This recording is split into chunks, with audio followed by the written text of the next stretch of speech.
परमपूजनीय श्री गुरुदेव राष्ट्रसंतांच्या आज्ञेवर आपलं सर्वस्व बहाल करून ज्यांनी गुरुदेव सेवा मंडळाचा इतिहास घडवला ते कर्मयोगी संत तुकाराम दादा गीताचार्य, ज्यांच्या कष्टातून आणि श्रमातून हे गुरुकुल उभं राहिलं, ते या विचारपीठावर बसलेली आणि माझ्या समोर बसलेली सर्व जनता जनार्दन. मित्रांनो, काही दिवसांपासून एक विषय चर्चेत आहे. सत्यपाल महाराज सुद्धा त्या विषयावरती बोलले. तो विषय तुम्हाला समजायला पाहिजे यासाठी मला या ठिकाणी बोलायला लावलं असेल. अखिल भारतीय गुरुदेव सेवा मंडळाची ज्यावेळेला सुरुवात झाली त्यावेळेला तुकाराम दादा गीताचार्य हे त्याचे फाउंडर मेंबर होते.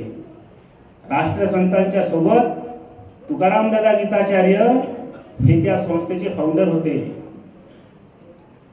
सतत 9 वर्ष अखिल भारतीय गुरुदेव सेवा मंडळाचे सर्वाधिकारी राहिले. त्यानंतर स्वतः राष्ट्रसंत तुकडोजी महाराजांनी दादांना बोलावून घेतलं आणि सांगितलं 67 मध्ये की दादा, संस्थेचा कारभार करण्यासाठी काय संस्थानिक म्हणून जन्मास आलो आहोत का आपण? नाही, आपण समाज सेवेचे एक मोठं उदाहरण प्रस्तुत केलं पाहिजे समाज देशाच्या पाठीवर, आणि ही अड्या टेकडीवर तुम्ही बसावं, तिथून साधना करावी आणि एक दिवस ही टेकडी सगळ्या जगाला मार्गदर्शक ठरल्याशिवाय राहणार नाही, असा प्रयोग ग्रामगीतेचा तो अड्या टेकडीच्या माध्यमातून तयार व्हावा, हा विचार राष्ट्रसंतांनी दिला. तर त्या विचाराला आज्ञा म्हणून राष्ट्रसंतांच्या पूज्य तुकाराम दादा गीताचार्यांनी अड्याळ टेकडीला या ग्रामगीता प्रयोगाला सुरुवात केली. दादांच्या वडिलोपार्जित असलेली 4 एकर जमीन, ते 4 एकरापैकी 2 एकर त्यांनी गावातल्या एका भूमिहीन माणसाला दान केली. दुसरी 2 एकर राष्ट्रसंतांच्या कार्यात खर्च केली आणि हा माणूस पूर्णपणे समाजासाठी झाला. लोकांनाही असं वाटलं की जो माणूस आपल्यासाठी आपल्यासारखा होऊन आपल्या सोबत येऊन आपल्या सोबत बसून आपल्यासाठी मरायला तयार आहे, मग या माणसासाठी आपण सुद्धा मरायला तयार झालं पाहिजे. एक गुरुदेव सेवा मंडळाचा माणूस उभा राहिला आणि गोट्यामध्ये सोन्याचं त्या ठिकाणी बहार फुलवली. श्रमदानातून अनेक लोकांनी आपले घरदार विकून सगळी प्रॉपर्टी आपली दान केली. नारखेडे दादा त्यांच्या हिस्स्यावर येणारे 11,11,11 रुपये या कार्यामध्ये दान करून टाकले आणि स्वतःचं जीवन समर्पित करून टाकलं. मोजरी गावातले उत्तम पैकाजी कांडलकर, त्यांच्या बँक अकाउंट मध्ये त्यांचे 1 लाख रुपये ठेव होते आणि 5.25 एकर जमीन मोजरी गावात त्यांची होती. त्यांनी ते 5.25 एकर जमीन या कार्याला देऊन टाकली. बँकेमध्ये असलेले 1 लाख रुपये ते सुद्धा देऊन टाकले. हे सगळ्या गोष्टीचं लेखी पुरावे आहेत आजही. आणि एकाच्या त्यागातून, बलिदानातून, तुमच्या आमच्या घामाच्या थेंबातून हे या ठिकाणी नंदनवन फुललं आणि ग्रामगीतेचा छपाई बंद झाली. एवढी मोठी संस्था पण ग्रामगीता कोणाजवळ नाही. अशा वेळेस ग्रामगीता छापण्याचा निर्णय दादांनी घेतला आणि सत्यपाल महाराजांच्या नेतृत्वामध्ये हे सगळे सप्तखंजिरी वादकांची फौज उभी झाली आणि वन मॅन आर्मीच्या पद्धतीने एक आमचा सेवा मंडळाचा प्रचारक कुठलाही कार्यक्रम असू द्या त्या कार्यक्रमामध्ये उभा राहून ग्रामगीतेचा प्रचार करायला लागला. या ग्रामगीता 30-40 हजार ग्रामगीता एका वर्षामध्ये विकल्या गेल्या. या ठिकाणी काही नसलेल्या ठिकाणी एवढी मोठी वास्तू श्रमदानातून उभी झाली. ग्रामगीतेच्या 41 अध्यायाच्या 41 रूम आणि ऑफिसची 42 रूम, इथं एवढा मोठा हॉल उभा झाला आणि याच्या माध्यमातून सर्व जनसामान्याचे काम, ग्रामसभेचे काम, गावाच्या विकासाचे काम आणि मग त्याच्यातून एक व्यक्तिमत्व घडत गेले. देवाजी तोफा, ज्यांनी राष्ट्रीय पातळीवर स्वतःचं नाव मोठं केलं.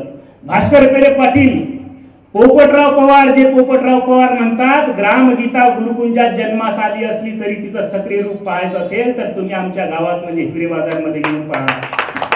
हे व्यक्तिमत्व तयार झाले. अण्णा हजारे म्हणतात तुकाराम दादांचा जर माझा संपर्क आला नसता तर मला आदर्श गाव कशाला म्हणतात हे कळलं नसतं. शेगाव संस्थेचे व्यवस्थापक जे होते ते आता मरण पावले, आपल्यामधून निघून गेले. ते शिवशंकर पाटील असं म्हणाले होते या स्टेजवर येऊन अनेकदा की मी दादा जर 20 वर्षापूर्वी तुमच्या संपर्कात आलो असतो तर मी शेगाव संस्थेचा व्यवस्थापक नाही, तुमच्या आश्रमचा व्यवस्थापक असलो असतो. हा केवढा मोठा गौरव आहे, केवढा मोठा गौरव आहे.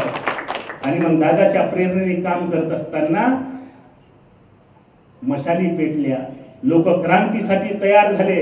एकेका गावातले 40, 42, 45 माणसांना एका वेळेस जेल झाला. दादांनी सांगितलं गुन्हा करून जेलमध्ये गेले नाही, मग त्यांची जमानती आम्ही घेणार नाही. आर पाटील गृहमंत्री असताना त्यांना स्वतः त्या प्रकरणाची दखल घ्यावी लागली. बिना जमानत, बिना माफीनामा, विदाऊट कोणताही डॉक्युमेंट्स त्या सगळ्या आपल्या कार्यकर्त्यांना विना जामीन मोकळं करून टाकलं. लढाई ग्राम स्वराज्याची होती. आणि मग हे क्रांती चालू असताना एक एक माणसं पेटून उठायला लागले आणि मग त्याच्यातून जे काही उभं राहिलं ते सगळं तुमच्या समोर आहे. मग एक फकीर माणूस एवढं मोठं विश्व निर्माण करतो ज्याची ओळख जपान देशापर्यंत जाते. एक फकीर माणूस एवढं मोठं विश्व निर्माण करू शकतो की सत्यपाल महाराजांसारखा माणूस कोणताही पक्ष जिथं विधान परिषदेची आमदारकी द्यायला तयार आहे, पण तो माणूस असा म्हणतो की मी दादांनी झोपवलेल्या ढेकलामध्ये झोपायला तयार आहे, पण तुमची मखमली चादर आम्हाला नको. आणि या माणसामध्ये काय आकर्षण असलं पाहिजे.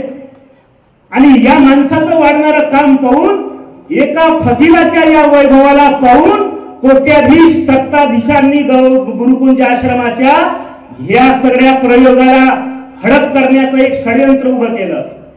आणि मग हे षडयंत्र उभं झालं असताना दादांच्याच प्रयोगातले फुटलेले माणसं त्यांनी एका समितीमध्ये जोडले. आणि आमच्यातले काही फुटीर माणसं जनार्दन बोथेंना जाऊन भेटले. हाय रे या देशामध्ये खूप झाली माणसे, हक्क आपुल्या घेण्यासाठी पेटल्या होत्या मशाली, फेकला एक तुकडा आणि चूप झाली माणसे. हाय रे या देशामध्ये खूप झाली माणसे.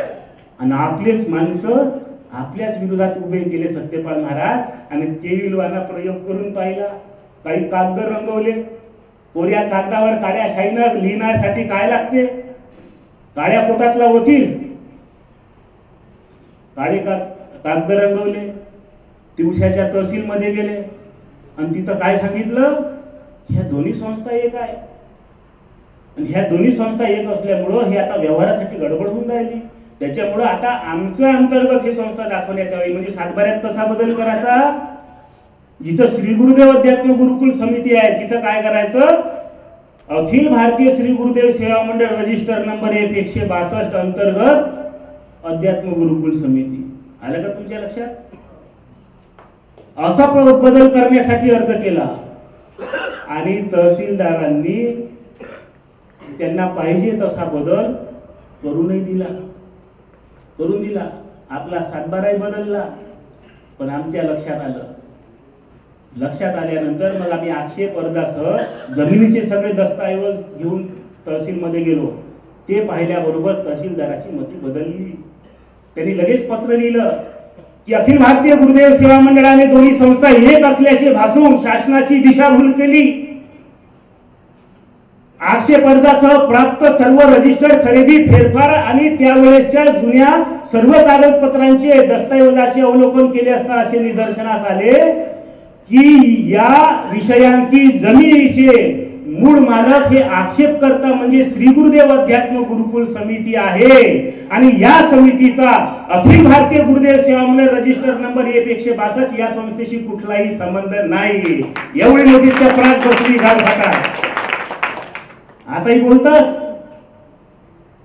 एवढी मोठी कानपटात दिल्यासारखी झाली नाही. जो माणूस खोटे कागदपत्र बनवून आचार्य वेरुळकर गुरुजींना या वयामध्ये कोर्टात उभं करतो, नारखेडे दादांना त्यांच्या आयुष्याच्या अस्ताच्या वेळेला त्यांच्यावर खटले टाकून त्याला कोर्टात उभा करतो, आणि तो माणूस मित्रांनो सन्मानाने फिरतो. अरे तुम्ही आम्ही सर्व लोक जिवंत हाडामासाची माणसं आहोत ना. आपल्यामधला तुकडोजी महाराजांचा विचार काही मेलेला आहे का? अरे तो विचार जागृत झाला पाहिजे. अन्याय करने वाले से अन्याय सहने वाला गुन्हेगार होता है. आता आपलं सगळ्यांचं कर्तव्य आहे. तहसीलदारांनी आदेश केला की हे शासनाची दिशाभूल केल्याचं पूर्ण प्रकरण आहे. आता हे सातबारे बदलून त्यांचं नाव कमी करून पुन्हा हे पूर्ववत करा आणि पुन्हा आता आपल्या सातबाऱ्यावर आपलंच नाव कायम झालं. आपलंच नाव कायम झालं. पण आता आपलं सगळ्यांचं कर्तव्य आहे की ज्यांनी वेरुळकर गुरुजींना त्रास दिला, नारखेड दादांना त्रास दिला, सत्यपाल महाराज आताच बोलले, तुकाराम दादांना सुद्धा ज्यांच्यामुळे त्रास झाला, त्या लोकांना मित्रांनो सोडून द्यायचं का? तुम्ही म्हणत असाल तर आजपासून विषय बंद. तुम्ही सांगा काय करायचं. हा विषय माझा वैयक्तिक विषय नाही, सत्यपाल महाराजांचा वैयक्तिक विषय नाही. तुम्ही म्हणाल तशी दिशा ठरवू. तुम्ही म्हणा विषय बंद, आजपासून या विषयावर बोलायचं नाही. काय करायचं तुम्ही सांगा. काय करायचं? काय केलं पाहिजे? मोठ्याने आवाज द्या. काय केलं पाहिजे? शांत बसायचं की नाही? मला तुमच्याकडून हेच अपेक्षा होती. एक वेळा टाळ्या तुमच्या निर्णयासाठी. आता जर शांत बसायचं नाही असं जर ठरत असेल तर या रणनीतीच्या प्रत्येक माणसाच्या खांद्यावरती काहीतरी जबाबदारी असली पाहिजे. तुमची सगळ्यांची जबाबदारी आहे. आपण जर त्या नियमाने चाललो तर आपण या गेम मध्ये चांगलं रन करू शकतो. अखिल भारतीय गुरुदेव सेवा मंडळामध्ये जे निर्वाचन होऊन मध्यवर्ती प्रतिनिधी जातात, आजीवन जीवन प्रचारक जातात, आपण आता त्या निर्वाचनावर लक्ष ठेवलं पाहिजे आणि त्याच्यामध्ये आपल्या कार्यकर्त्यांनी फॉर्म भरून प्रस्ताव भरून मध्यवर्ती प्रतिनिधी झाले पाहिजे. आम्ही तुम्ही सगळे लोक खऱ्या रक्ताचे माणसं आहोत. आपण सगळे मध्यवर्ती प्रतिनिधी झालो पाहिजे. महापोरगा होय म्हणून आजीवन प्रचारक सत्यपाल महाराजांपेक्षा मोठा आहे का तो? सत्यपाल महाराज गुरुदेव सेवा मंडळाचे आहे का नाही? भाऊसाहेब तुटे सेवा मंडळाचे आहे की नाही? रक्षक दादाची दुसरी तिसरी पिढी ही आहे का नाही सेवा मंडळात? हे माणसं का आजीवन नाही? यांना का घेतले नाही? तुम्हाला जे माणसं पाहिजे असतात त्यांचे प्रस्ताव टाकायची गरज पडत नाही. तुम्ही अर्ध्या रात्री त्यांना पाहिजे त्या पदावर घेऊन घेता. आणि जे खरोखर लायक माणसं असताना नालायक माणसाची भरती करता कशासाठी? तुमचा कोणताही मध्यवर्तीचा प्रतिनिधी आणून या ठिकाणी उभा करा. मी खुलं चॅलेंज देतो. हे लाईव्ह कार्यक्रम चालू आहे. तुमच्या सगळ्यांच्या माध्यमातून मी खुलं चॅलेंज देतो. अखिल भारतीय गुरुदेव सेवा मंडळाचा कोणतेही मध्यवर्तीमध्ये असलेले किंवा आजीवन प्रचारक, या आजीवन प्रचारकांची सत्यपाल महाराजांच्या भाऊसाहेब तुटे साहेबांच्या कर्तृत्वासोबत त्यांच्या कर्तृत्वाची तुलना करून पहा. ज्याचं कर्तृत्व मोठं असेल तो त्या मध्यवर्तीचा खरा अधिकारी असेल, त्या आजीवन प्रचारक पदाचा खरा अधिकारी असेल. पटलं का तुम्हाला हे? याच्यात काही चुकीचं आहे का? आता राजाराम बोथे जिथं ज्या पदावर बसलेला आहे, राजाराम बोथे हे कोणत्या अधिकाराने त्या पदावर बसले मला माहित नाही.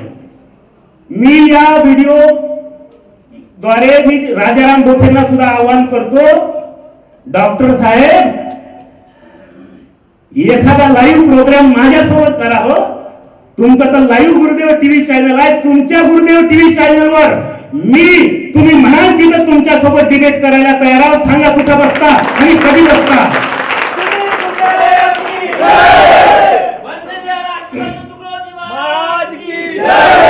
मी किती गावामध्ये प्रचारासाठी गेलो याचा अहवाल मी देतो. डॉक्टर साहेब तुम्ही किती गावात गेले तुमचाही प्रस्ताव द्या ना. मी किती सेवा मंडळाच्या स्थापना केल्या याचा अहवाल मी देतो. डॉक्टर साहेब तुम्ही किती स्थापना केल्या त्याचाही अहवाल द्या. लढाई लढायची आहे तर कागदोपत्री काय लढता? लढाई लढायची आहे ना, कामानं लढाई लढा. होऊ द्या कामाची तुलना. राष्ट्रसंत तुकडोजी महाराज गेल्यापासून या गुरुकुंजातल्या सत्ताधिकाऱ्यांना एक सुद्धा इमारत बांधता आली नाही. लोकसहकार्यातून एक इमारत बांधता आली नाही. शासनाच्या निधीतून झालेल्याची गोष्ट नाही. शासनाच्या निधीतून आयत्या झालेल्या इमारतीला आम्ही बोलणार नाही. तुमची समाजात काय किंमत आहे? तुम्ही त्या समाजात असलेल्या तुमच्या किंमतीचा फायदा घेऊन एखादी तरी बिल्डिंग बांधू शकले का हो? तुमच्या करोडपती सत्ताधाऱ्यांना आमचा फकीरांचा एक सवाल आहे, सांगा तुम्ही एक तरी वास्तू बांधू शकले का? तुकाराम दादा नावाच्या फकीर माणसानं ज्याच्या नावावर 1 रुपयाची प्रॉपर्टी नाही, त्याने हे एवढी मोठी इमारत बांधली आणि हे लोकांच्या मनामध्ये घर करून ठेवलं. तुमच्या आमच्या मनामधून दादा आजही निघत नाही. मित्रांनो, षडयंत्र करून खोटे कारस्थान करून काहीही करता येतात 4 भिंतीच्या आतमध्ये बसून. लढाई जर करायची असेल डॉक्टर साहेब, तर तुम्ही म्हणाल त्या दिवशी तुमच्याच टीव्ही चॅनलवर लाईव्ह यायला तयार आहात. तुमची हिंमत असेल तर दिवस द्या. मित्रांनो, आता तुम्ही सुद्धा जबाबदारी स्वीकारली पाहिजे. मध्यवर्ती प्रतिनिधी म्हणून तुम्ही लोक गेले पाहिजे. तुम्हाला मतदानाचा अधिकार प्राप्त होईल आणि तुम्ही मतदानाचा अधिकार प्राप्त झाल्यानंतर कोण सर्वाधिकारी पाहिजे हा एक माणूस नाही ठरवणार. झोपडीत बसले की तू हा बनून जा, तू तो बनून जा, कबड्डी कबड्डी कबड्डी कबड्डी, तू रेस टाकजो, मी पकडतो, मी तंगडी धरतो, तू मुंडकी दाबजो. काय साठी? काहून हिम्मत नाही आहे का? बाप अध्यक्ष, पोरगा उपाध्यक्ष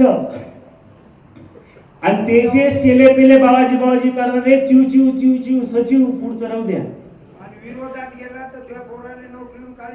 विरोधात गेला तर तुझा पोरगा संस्थेत लावणार नाही मी. हे जेवढे चापलूस आहे ना इथं, या सत्ताधाऱ्यांच्या मागं पुढं फिरणारे रक्षक दादा, हे चापलूस फक्त माझ्या पोराला नोकरी लागली पाहिजे होते बाबाजी याच्यासाठी आहे मागं मागं फिरून राहिले. ज्याच्या पोराला नोकरी नाही लागली त्याला विचारा तो म्हणते काय का माझा हर गेला तो कामातून. हे तत्वज्ञान आहे महाराजांचं. या संस्था महाराज जाऊन 53 वर्ष झाले. 53 वर्षापासून संस्था तुमच्या ताब्यात आहे. किती विदेशी प्रचारक आहे तुमच्याजवळ? 5 वर्षासाठी संस्था आमच्या ताब्यात देऊन दाखवा. आम्ही विदेशी प्रचारकासह विदेशी प्रचार दौरे आयोजित करून दाखवू. अमेरिका, जपान सारख्या देशामध्ये सुद्धा राष्ट्रसंघांची पुण्यतिथी झाल्याशिवाय राहणार नाही. असं निमित्त चॅलेंज स्वीकारा. 5 वर्ष तुम्ही बाजूला व्हा आणि 5 वर्ष आम्हाला काम करू द्या. हे बिना सत्तेनं तयार झालेली टीम आहे. कोणती सत्ता आहे? कोणत्या? यांना नोकरी भेटणार आहे म्हणून आले काय? यांना शाळेत मास्तर लागणार आहे म्हणून आले काय? पंकज पाल महाराज कशासाठी आले? यांना काही शाळेत लावायचं आहे का नोकरीवर? हे डोनेशन द्यायसाठी आले का? आणि हे नोकरीवर लागल्यावर मला 5-50 लाख देणार आहेत का? अरे आम्हाला शिकवता तुम्ही नोकरीवर लागल्यावर किती रुपये घेता, BMS चे ऍडमिशनचे किती खाता. या सगळ्या गोष्टी समाजाच्या समोर उघड आहे. सगळं समजते सगळ्यांना. पण लोक चूप आहे. याचा अर्थ तुम्ही दुसरा तिसरा समजू नका. आम्ही जर ओरडलो असतो तर लोकांनी आमच्यावर दोषारोपण लावलं असतं की तुम्ही गुरुदेव समाजाची शिस्त बिघडवली, तुम्ही पुन्हा भांडण तंटे निर्माण केले. म्हणून आम्ही आमच्या कामात सगळे मग्न होतो. काही बोललो आम्ही,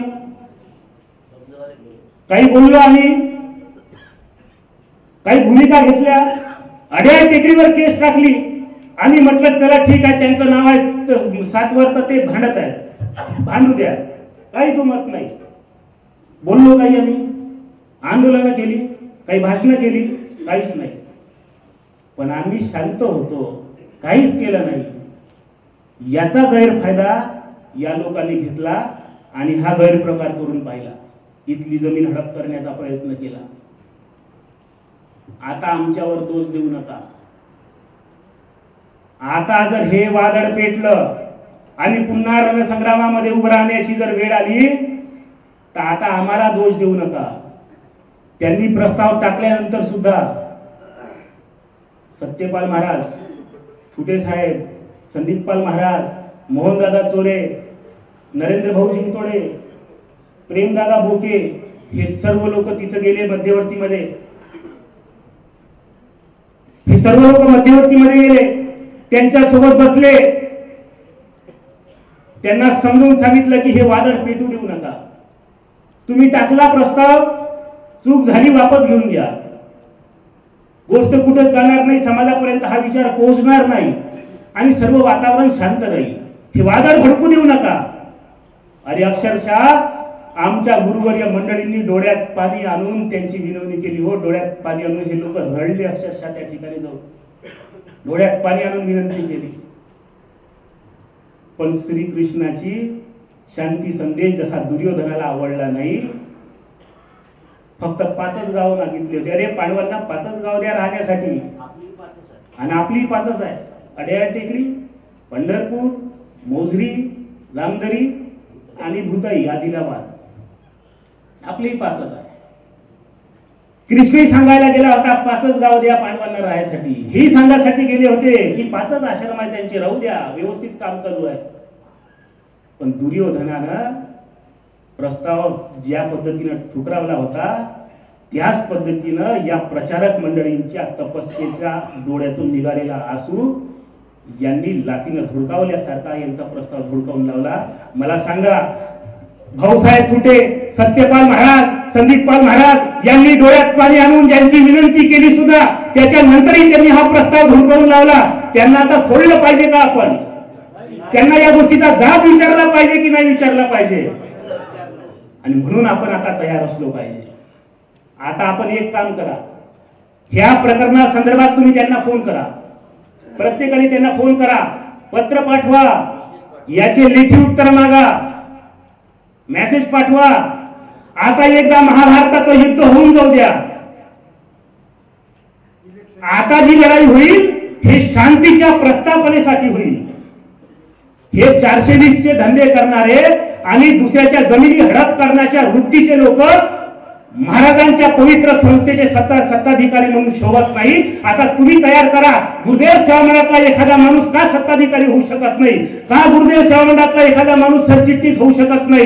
का गुरुदेव सेवा मंडळातला गावात काम करणारा एखादा माणूस सर्वाधिकारी होऊ शकत नाही? याचे प्रश्न विचारायला आता उठलो पाहिजे. आपण आता पेटून उठलो पाहिजे. हीच वेळ आहे, हीच ती वेळ आहे जी पेटून उठण्याची वेळ आहे. आणि त्यांना इशारा दिला पाहिजे, दरिया तेरी खैर नहीं, बूंदों ने बगावत कर दी है, नादान ना समझ इनको बुज़दिल लहरों ने बगावत कर दी है, हम परवाने हैं मौत समा मरने का किसको खौफ यहाँ, अरे तलवार तुझे भी झुकना होगा क्योंकि गर्दन ने बगावत कर दी है, गर्दन ने बगावत कर दी है. एवढं बोलतो, इथंच थांबतो. आजच्या या सभेमध्ये जे काही ठरलं याचे सर्व जबाबदारी तुमच्या खांद्यावर आम्ही सोपवतो. हे जनता जनार्दन तुम्ही एक एक पैसा देऊन श्रमदान करून हे उभं केलेलं आहे आणि हे काय करायचं हे तुमच्या सल्ल्यानुसार काम होईल. आता जे तुमच्या मताने ठरलं त्या पद्धतीने आपण समोर जायचं ठरवूया. मी सगळ्यांचे आभार मानतो आणि सत्यपाल महाराज पुढे बोलतील असं मी